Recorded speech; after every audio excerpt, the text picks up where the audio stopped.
আমার আমার যেটা একদম মন থেকে ইচ্ছা সেটা হলো যে আমি 90s-এর এবং আমি মফস্বলের শহরের বড় হওয়া একটা ছেলে, আমার বাড়ি সিরাজগঞ্জ, সবাই জানে।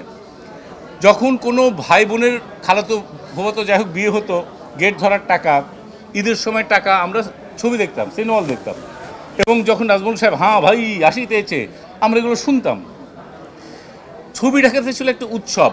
মা খালা, আগে দেখতাম মা খালা রিক্সার সামনে কাপড় বেঁধে যেত যেন লোকজন না দেখে, কিন্তু আমরা একটা ছবি দেখতাম। এটা একটা ফেস্টিভ মুড ছিল, একটা পরিবারের একটা সেদিন ছিল যে আজকে ছবি দেখতে যাব, সকাল থেকে কাজ করে, এটা একটা প্ল্যানিং ছিল, এটা একটা পরিবারের একটা উৎসব ছিল।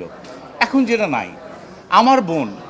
আমার বোন সিরাজগঞ্জে থাকে, এক বোন আমার সিনিয়র কিন্তু আমার ছোট বোন, সে বলছে যে তোরা সবাই দেখছিস, আমি কেন দেখতে পারছি না।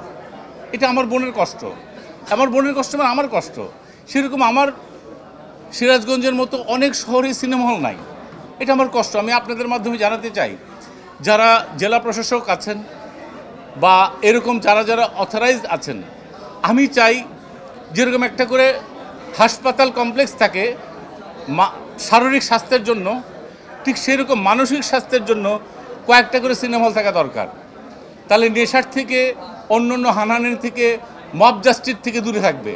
এখন তো আমরা মানুষের ক্ষতি করার চেষ্টা করি ভাই, জোর করে ধরে বলে এটা ওই সময়টা আমরা ভালো কিছু করি।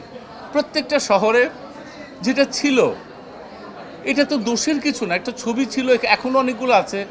এটার জন্য জেলা প্রশাসক থেকে শুরু করে সব কিছু দরকার। আমার এডুকেশনস দরকার, আমার হেলথ দরকার, আমার বিনোদনের জন্য একটা দুটো ছবিও দরকার, থিয়েটারের জন্য থিয়েটার হল দরকার।